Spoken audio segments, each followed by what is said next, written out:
कि महाराज अक्रूर जी को कहा जाओ बता दो हम आ चुके हैं। अक्रूर जी ने कंस को बताया महाराज नंद अपने बालकों के सहित आ चुके हैं। अब कंस के अंदर भय उत्पन्न हो गया। देखिए एक बात बतावें आप लोग इस बात को अच्छी तरह से अपने में देखिए। ये थर्मामीटर बता रहे हैं। अगर आपको अंदर से भय लगे तो समझ लेना कि आपके हृदय में पाप है। और जब आपको हृदय से किसी प्रकार का कोई भय ना लगे तो समझ लेना आप निष्पाप हैं। पापी व्यक्ति भयभीत होता है चाहे कितना भी बलवान क्यों ना हो। कंस कितना बलवान है, धनवान है, हर प्रकार से संपन्न है, लेकिन कृष्ण से भयभीत हो रहा है। मतलब ये पाप से सना हुआ है।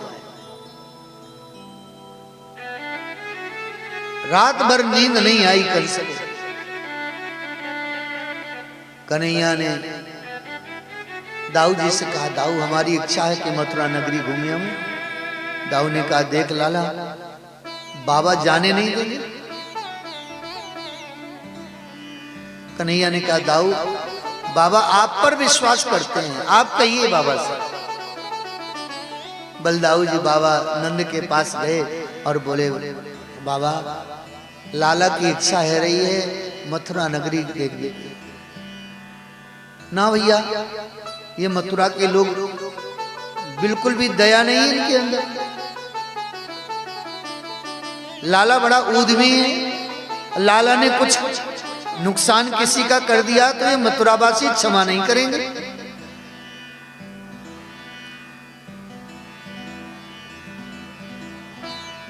महाराज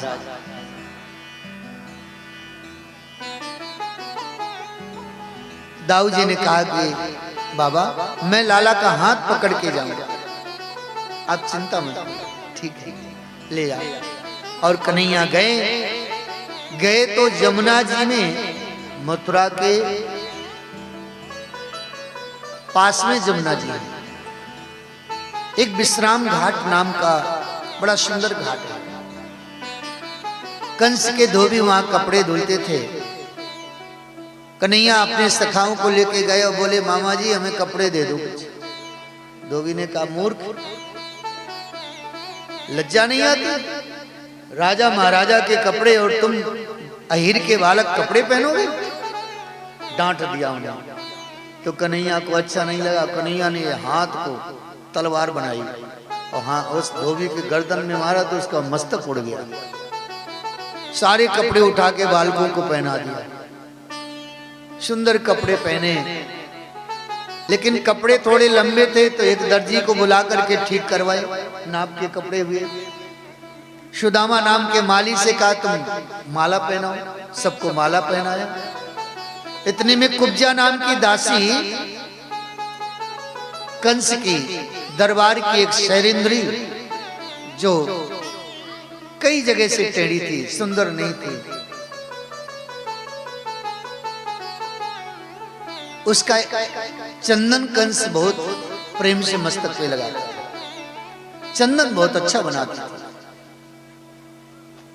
आज वह चंदन लेकर के जा रही थी कंस के दरबार में।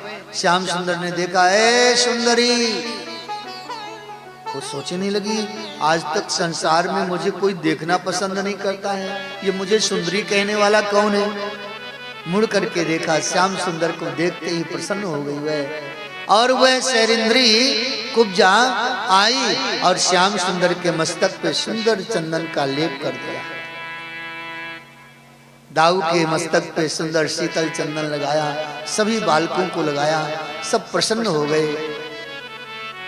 मधुमंगल बोला कन्हैया या देवी ने अपनी सेवा करी है या की सेवा कर दो। कन्हैया बोले ठीक है। और कन्हैया गए उस शैलेंद्री के पास, उसके पैर में अपना पैर रखा और हाथ से ठोड़ी को पकड़ के उठा दिया। जैसे ही कृष्ण का स्पर्श हुआ वैसे ही वह शैलेंद्री सुंदर दिव्य सुंदरी बन गई।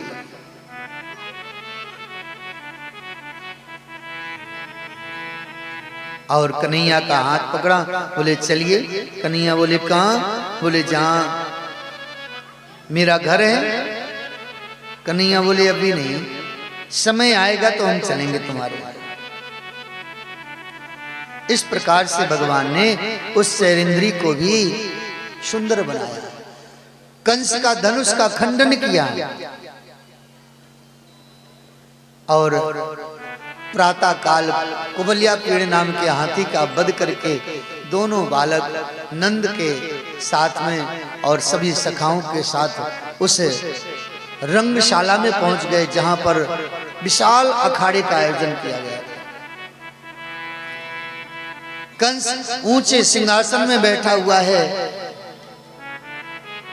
बड़े बड़े पहलवान जिनका शरीर हाथी के समान है।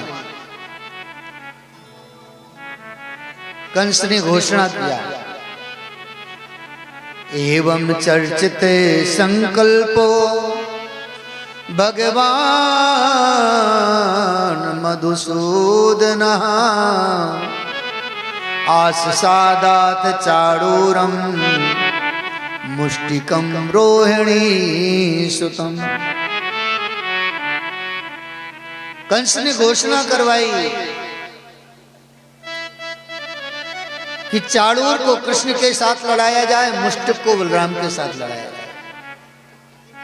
दोनों पहलवान अखाड़े में उतर आए। नंद जी घबरा गए, मेरे छोटे छोटे बालक हैं, इतने बड़े बड़े पहलवानों से महाराज को क्या हो गया? कोई समझाओ महाराज कंस को, ये ठीक नहीं है। मेरे अभी 11-11 साल के बालक हैं और इन्हें इतने बड़े पहलवानों से लड़ाया जाएगा। लेकिन कौन कहे कंस, किसमें सामर्थ्य? कंस ने कहा युद्ध प्रारंभ किया जाए। कन्हैया बोले बाबा चिंता मत करो, हमें छोड़ दो, हम लड़ेंगे इनसे। अरे लाला देखो कैसे इनके शरीर चमक रहे हैं, कितनी ताकत है इनके शरीर में। कन्हैया बोले बाबा कुश्ती ताकत से नहीं लड़ी जाती है, दांव पेच से लड़ी जाती है। और हमने ऐसे ऐसे दांव पेच सीखे हैं बाबा, ये पहलवान तो एक चुटकी में हम इनको हरा देंगे। नंद जी ने बालकों को छोड़ दिया, कृष्ण और बलराम अखाड़े में उतर पड़े। चाणूर ने कृष्ण को पकड़ा और मुष्टिक ने बलराम जी को पकड़ लिया। लेकिन ये इतने नटखट बालक हैं, पकड़ में नहीं आ रहे। बहुत देर तक तो उन पहलवानों को नचाया इन्होंने। जब ये पहलवान पसीना पसीना हो गए, पकड़ ही ना पावे, उछल के इस तरफ आ जाएं, उछल के उस तरफ चले जाएं। तब कन्हैया ने चाणूर का पैर पकड़ा, पकड़ के खींचा तो मुंह के वर गिरा। जैसे वो गिरा तो अपने तीनों लोगों का भार लेकर के उसके ऊपर चढ़ गए। जैसे चढ़े उसके प्राण निकल गए। अब बलराम जी ने देखा कि देखो मेरा छोटा भाई तो चाणूर को मार दिया, अगर मैं नहीं मार पाया तो बड़ी बदनामी होगी। इससे बलराम जी ने भी अपने पूरे भार को लेकर के मुष्टिक के ऊपर, मुष्टिक भी खत्म हो गया। सल तो सल पहलवान भेजे गए, उनका भी संहार कर दिया। और कन्हैया ने लगाई छलांग, मामा कंस के सिंहासन के पास पहुंचा। कंस ने कहा अरे इन बालकों को पकड़ो और पकड़ करके बंद कर दो। कन्हैया बोले मामा जी अब कोई पकड़ने वाला नहीं है। और कंस के बाल पकड़ के घसीटते हुए अखाड़े में ले आए। कंस चिल्ला रहा है बचाओ कोई बचाओ। कन्हैया बोले मामा जी अब तो कोई ना बचाएगा। और अखाड़े में सभी के समक्ष उस कंस के सीने में श्याम सुंदर कृष्ण ने ऐसे मुक्के का प्रहार किया, उसके मुख से रक्त का फव्वारा निकला, उसके प्राण निकल गए। और सारे मथुरा के लोग जय जयकार करने लगे, कृष्ण बलराम की, कृष्ण बलराम की जय, कृष्ण बलराम की जय। जय जयकार होने लगी। कंस मारा गया। दोनों बालकों को हाथी पर बैठा करके मथुरा में घुमाया गया, पूरे नगर में। सारे मथुरा के लोग बड़ा उत्सव मनाए। फिर महाराज उग्रसेन को कारागार से निकाल करके पुनः उन्हें राज सिंहासन पर बैठाया गया।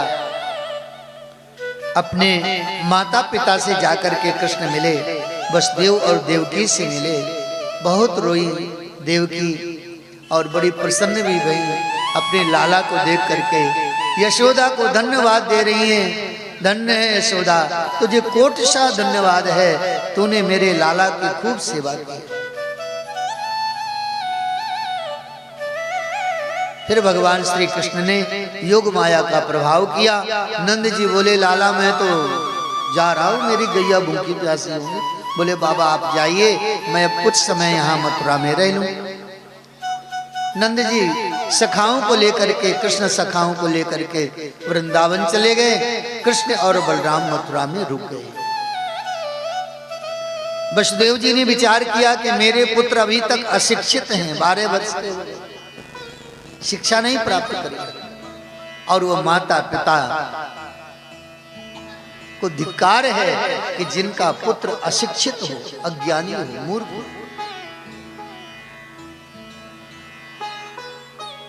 कहा भी गया है कि माता पिता का धर्म है कि पुत्र को अपनी सामर्थ्य के अनुसार शिक्षा दिलानी चाहिए। दोनों बालकों का यज्ञोपवीत संस्कार हुआ और शांतिपनी गुरु के पास अवंतिकापुरी उज्जैन भेजे। और कुछ काल में ही, कुछ समय में ही समस्त कलाओं के विद्या को अर्जित करके दोनों बालक गुरु जी को दक्षिणा में गुरु पुत्र प्रदान करके वापस मथुरा आ गए। कुब्जा नाम की दासी को आह्लादित किया कृष्ण ने। और एक दिन की बात है, कृष्ण अपने कक्ष में बैठे हुए थे, रो रहे थे। उसी समय उद्धव जी का आगमन हुआ। ये उद्धव भगवान के बड़े घनिष्ठ सखा हैं। वृषणीनां प्रवरो मंत्री कृष्णस्य दयिता सखा शिष्यो बृहस्पते साक्षात् उद्धव बुद्धि सत्य महा। वृषणी नाम प्रवरो मंत्री, वृषणी वंश का ये बड़ा चतुर मंत्री था उद्धव, बहुत होशियार था। कृष्णस्य दयिता सखा, बड़े दयावान थे और कृष्ण के बड़े अंतरंग सखा थे।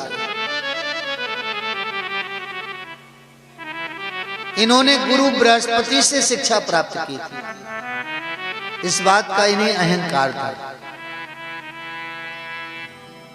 लेकिन इनकी बुद्धि सत्य में प्रतिष्ठित रहती थी। साक्षात उद्धव बुद्धि सत्यमा, हमारी आपकी बुद्धि असत्य में स्थित है। संसार की जो झूठी वस्तु है उस पर हम विश्वास करते हैं। उद्धव जी मिथ्या मानते थे, सब ये शरीर भी झूठा, नष्ट होने वाला है। जो नाशमान वस्तु है उसकी कोई सत्ता नहीं है, कब नष्ट हो जाए। उस अविनाशी परमात्मा का संग करो।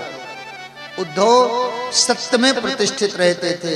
संसार में कोई घटना घट जाए न दुख होता था, न कोई वस्तु प्राप्त हो जाए सुख नहीं होता।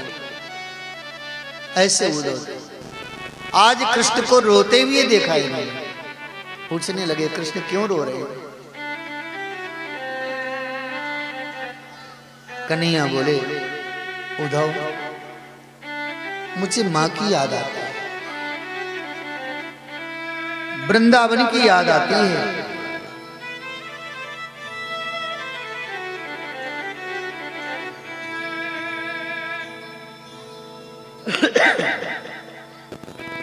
अरे उद्धव ने समझाया, कृष्ण वृंदावन को क्यों याद करते हो बार बार? वृंदावन से क्या मिलेगा? उद्धव ने कहा तुम वृंदावन को भूल जाओ। कन्हैया बोले कैसे भूल जाऊं वृंदावन? वृंदावन वासी मुझे याद करते हैं तो मुझे वृंदावन की याद आती है। हाँ, एक उपाय है उद्धव, वृंदावन वासियों को मैं भूल सकता हूं, उसका एक है कि वो वृंदावन वासी मुझे भूल जाए, तब संभव।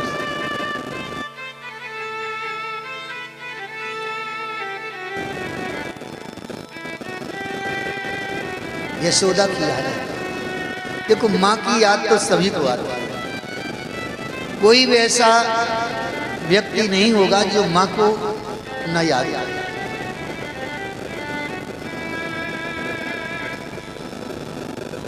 माँ के जैसा प्यार, माँ का जैसा दुलार, माँ का जैसा स्नेह संसार में कोई नहीं दे सकता।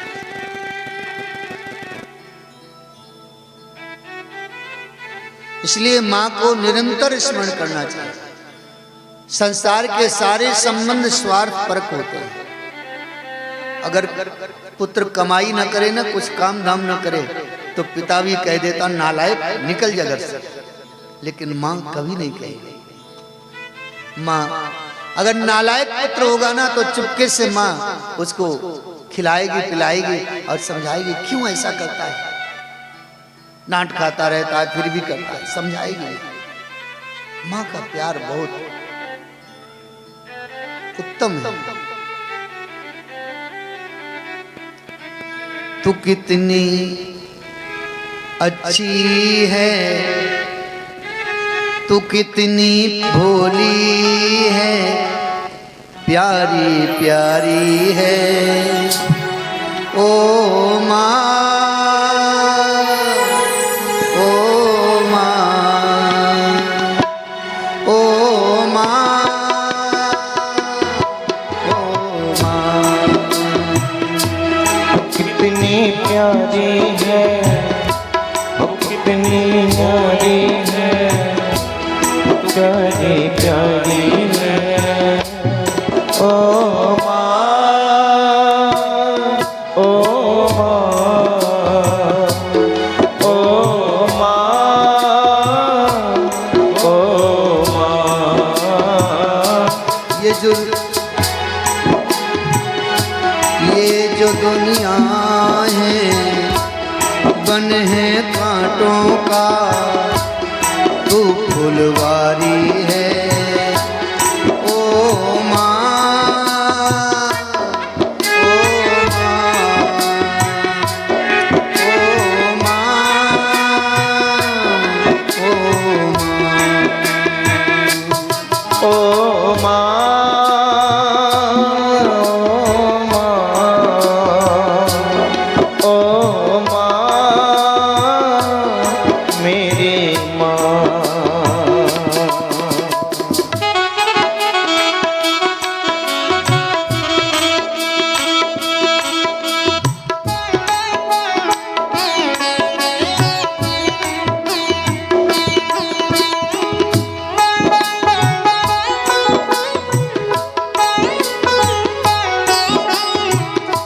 माँ बच्चों की जान होती है, माँ बच्चों की जान होती है, वो होते हैं किस्मत वाले जिनकी माँ होती है, वो होते हैं किस्मत वाले जिनकी माँ होती है।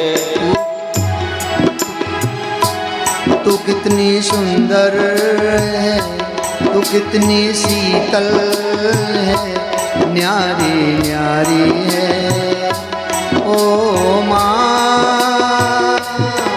ओ माँ, ओ माँ। तू कितनी अच्छी है, कितनी प्यारी है, न्यारी न्यारी है ओ माँ, ओ माँ, ओ माँ, ओ माँ।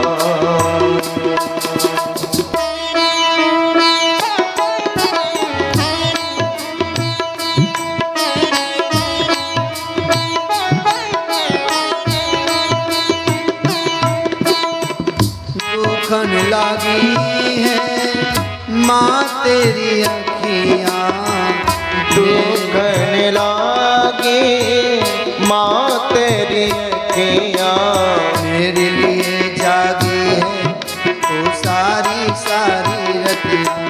ओ मेरे लिए तो तू जागी है सारी सारी रतियाँ। मेरी निंदिया पे अपनी निंदिया भी तूने वारी है। ओ माँ, ओ माँ, ओ माँ, प्यारी माँ। ओ माँ, ओ माँ, ओ माँ, मेरी माँ, तू कितनी अच्छी है, कितनी प्यारी है, न्यारी न्यारी है। ओ माँ, ओ माँ, ओ माँ, प्यारी माँ।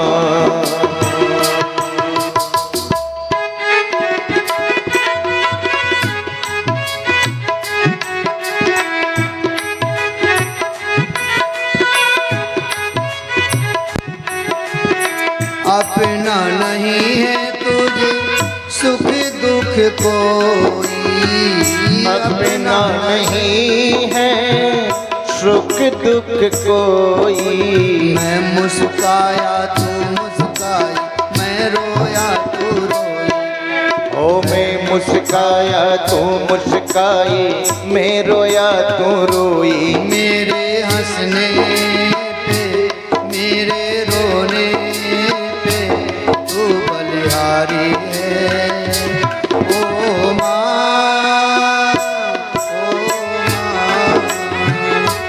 ओ माँ, प्यारी माँ। ओ माँ, ओ माँ, ओ माँ, प्यारी माँ। तू कितनी अच्छी है, तू कितनी भोली है, प्यारी प्यारी है। ओ माँ, ओ माँ, ओ माँ, प्यारी माँ। ओ माँ, ओ माँ, ओ माँ, प्यारी माँ, प्यारी माँ, प्यारी माँ। आज श्याम सुंदर मैया यशोदा को स्मरण करके रो रहे हैं। उद्धव ने बहुत समझाया लेकिन मैया का याद भुला नहीं पाए श्याम सुंदर। और कन्हैया ने उद्धव से कहा, उद्धव तुम एक काम करो, वृंदावन चले जाओ और वृंदावन जाकर के मेरी मैया को, मेरे बाबा को, मेरी सखाओं को, गोपियों को, सबको ज्ञान का उपदेश कर दो। ज्ञान हो जाने से वो मुझे भूल जाएंगे और जब वो मुझे भूल जाएंगी तो मैं भी उन्हें भूल जाऊंगा। उद्धव ने कहा ठीक है जा रहा हूं, लेकिन वो अशिक्षित गंवार ब्रजवासी मेरी ज्ञान की बात को क्या समझेंगे।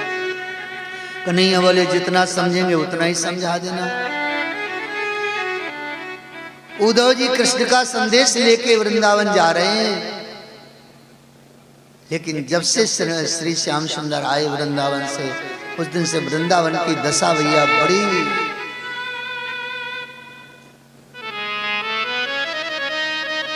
महाराज, वृंदावन अनाथ हो गया था। वृंदावन अनाथ हो गया। श्याम सुंदर के बिना मैया यशोदा की ऐसी दशा हो गई थी, रात दिन रोती रहती, सुबह से मक्खन निकालती बैठी रहती, शाम तक मेरा लाला आएगा लाला आएगा, सायंकाल तक बैठी रहती, नहीं आते बेचारी। न कुछ खाती न पीती, रात भर जगती रहती, सुबह होता पुनः फिर लाला के लिए प्रतीक्षा रख बैठे। कोई मार्ग से निकलता तो उससे पूछती कहाँ जा रहे हैं। अगर कोई कहता मैं मथुरा जा रहा हूं तो मैया यशोदा उसे संदेश वाहक बना करके और उसे कहती जा जा भैया, जा करके देवकी को मेरा संदेश कह दे। मेरा लाला भूखा रह जाता, बड़ा संकोची स्वभाव का है। मैं अपने लाला को माखन खिलाती थी और लाला नहीं खाता था ना तो पेट दबा दबा के खिलाती थी, कहीं भूखा ना रह जाए। पता नहीं देवकी मेरे लाला के स्वभाव से परिचित नहीं है, लाला भूखा रह जाता। बड़े मुश्किल से तो स्नान करता, गर्म पानी करके रखती, उबटन लगाती, अनेक प्रकार के लालच दिखाती, तब वह स्नान करता। पता नहीं मेरा बेटा भूखा रह जाता। संदेश वाहक को अनेक प्रकार का संदेश दे करके भेजती मैया। कन्हैया के सखा प्रातः काल होते ही वृंदावन के उस मार्ग में जाके बैठ जाते जिस मार्ग से कृष्ण मथुरा गए थे। सुबह से बैठे बैठे शाम हो जाती, आज आएगा कृष्ण हमारा, लाला हमारा आज आएगा, अवश्य आएगा। शाम हो जाती, नहीं आते कृष्ण, बेचारे लौट करके अपनी अपनी माताओं की गोद में मूर्छित होकर के गिर पड़ते, रो पड़ते, मैया आज भी हमारा कृष्ण नहीं आया, हमसे रूठ गया। गोपियां भी प्रतीक्षा करती रहती, अपने आप को कोसती रहती। हमारी मटकियों को फोड़ देता था कृष्ण, हम शिकायत लेके मैया यशोदा के पास जाती, मैया डांटती थी, कहीं ऐसा तो नहीं कृष्ण को हमारा ये व्यवहार अच्छा न लगा। अपने अपने दोस्त को देख रहे हैं, हमारे इस दोस्त के कारण कृष्ण चले गए, लौट के नहीं आ रहे। उद्धव का रथ पहुंचा, जैसे उद्धव को देखा ब्रजवासियों ने दौड़ पड़े, कृष्ण आ गया हमारा, कृष्ण आ गया। और रथ के पास जाकर के देखा कि कृष्ण जैसा ही रथ पे कोई बैठा है, लेकिन वो कृष्ण नहीं है। कृष्ण होता तो रथ से उतर पड़ता और हमारे हृदय से लग जाता, ये कृष्ण नहीं है। उद्धव ने अपना परिचय दिया, मैं कृष्ण का सखा उद्धव मथुरा से कृष्ण का संदेश लेकर के आया।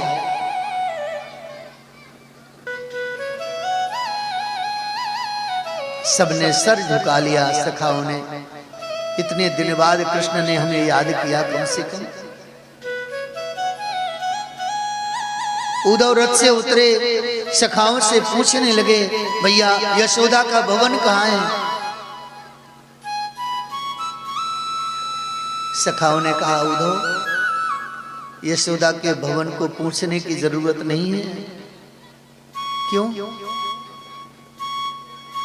अरे यशोदा के भवन का मार्ग इतना सरल हो गया है, पूछने की जरूरत नहीं। ये जो जल बहता हुआ दिख रहा है ना, ये कोई नाला नहीं है, कोई नदी नहीं है। यशोदा के भवन के पास यशोदा की गौशाला है। यशोदा की गौशाला में कन्हैया की वो गौएं जो जिसको कन्हैया जिन्हें कन्हैया चराते थे, वो गौएं हैं। और हे उद्धव, जब श्री कृष्ण गए तब से वो गौएं कृष्ण के वियोग में रात दिन रोती रहती हैं, उनकी आंखों से झरझर अश्रु बहते रहते हैं। वो आंसुओं का ये एकत्रित ये जो जल प्रवाह है, ये वही है।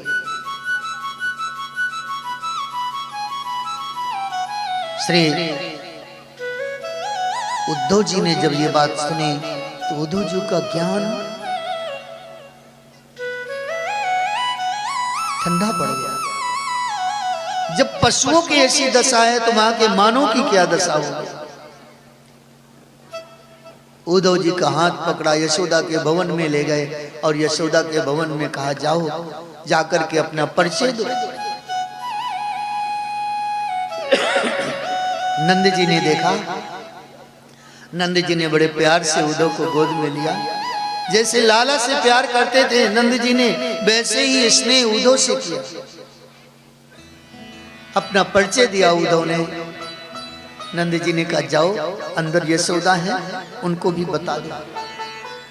आवाज लगाई उद्धव ने, मैया मैं कृष्ण का सखा उद्धव मथुरा से आया हूं। मैया तो बहरी हो गई, सुनाई नहीं देता, आंखों से दिखाई भी नहीं देता। जब से कृष्ण गए तब से मैया की आंखें आंधरी हो गई। शरीर भारी का है, बहुत विशाल का है शरीर था मैया का, लेकिन कृष्ण के वियोग में रात दिन ना कुछ खावे ना पीवे ना सोवे, रोती रहे मैया। तो शरीर मैया का बिल्कुल दुबला हो गया था। मैया कन्हैया को वो पालना पड़ा हुआ है जिस पालने में कृष्ण झूलते थे। मैया रस्सी पकड़े झूला रही है, लोरी गा रही है। उद्धव गए, उद्धव ने परिचय दिया, मैया मैं कृष्ण का सखा उद्धव मथुरा से आया हूं। मैया ने कहा धीरे बोल, धीरे, अभी अभी सोया है, बड़े मुश्किल में सोया है। कभी माखन मांगे, कभी बहू मांगे, कभी चंदा मांगे, बड़ी मुश्किल से सोया। उद्धव ने कहा मथुरा, कृष्ण तो मथुरा में, चुप चुप चुप, मेरा लाला मेरे पास पालने में, अभी अभी सुलाया। मैया यशोदा बावरी हो गई। उद्धव का हाथ पकड़ा और पालने के पास जैसे मैया यशोदा ले गई, खाली पालना देखा, धड़ाम से पृथ्वी में गिर पड़े। अरे मेरा लाला तो कब का मथुरा गया हुआ है। ऐसी दशा मैया की है। नंद जी रोते नहीं हैं, अगर हम रोएंगे, हम तो राजा हैं। नंद अपने आप को राजा मानते हैं। अगर मैं रोना प्रारंभ कर दूंगा तो इन ब्रजवासियों की क्या दशा होगी। लेकिन नंद जी जब गौशाला में जाते हैं और कृष्ण की गौओं की दशा को देखते हैं तो गौशाला में छिप कर के खूब रोते हैं।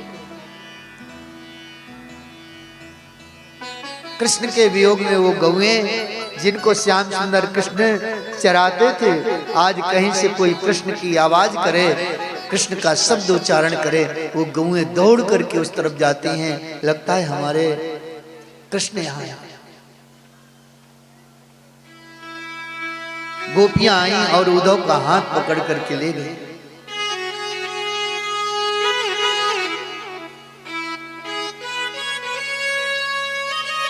गोपियां राधा के पास ले गई उद्धव जी। कदली वन में राधा रानी विराजमान है, विक्षिप्त अवस्था है राधा, ना रोती हैं ना हंसती हैं, और कभी कभी तो इतना हंसे, कभी कभी इतना रोए, कभी गुमसुम मौन हो जाए। उद्धव का हाथ पकड़ करके उस कदली वन में ले गए। राधा रानी विराजमान है, राधा रानी के चरणों में पुष्प चढ़े हुए हैं और उन पुष्प में भंवरे गुंजायमान हो रहे हैं।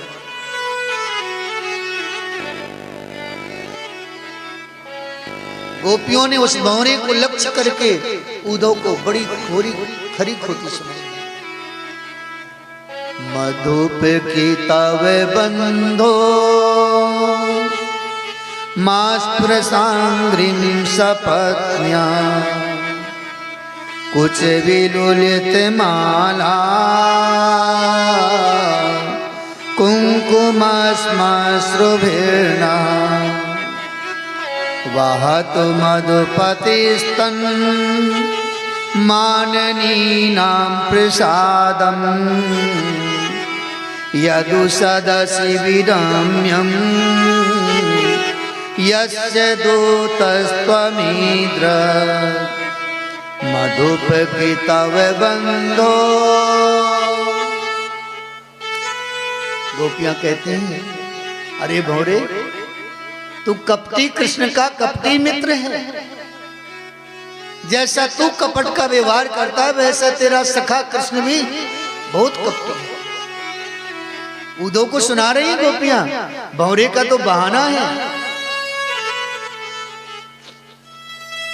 जैसा तू काला है ना, वैसा तेरा सखा कृष्ण भी काला है।